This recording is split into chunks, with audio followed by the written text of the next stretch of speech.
نماز میں جب ہم ہوں اور نماز کے دوران ہی اگر وضو ٹوٹ جائے یا خیال آئے کہ ہم نے وضو نہیں کیا تھا تو اس وقت ہم کیا کریں گے؟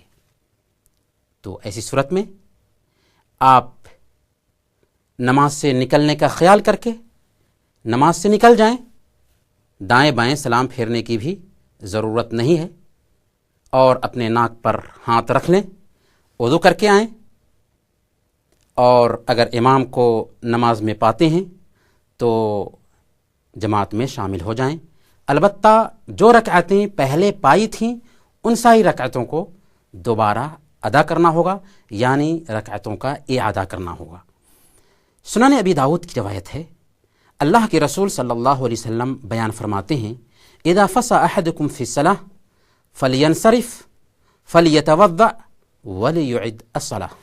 تم میں سے ایک آدمی کا اگر نماز کے اندر وضو ٹوٹ جائے تو اسے چاہیے کہ نماز سے نکل جائے، وضو کر کے آئے اور اپنی نماز کا اعادہ کرے۔ وصلی اللہ علی نبینا محمد وعلی آلہ وصحبہ اجمعین۔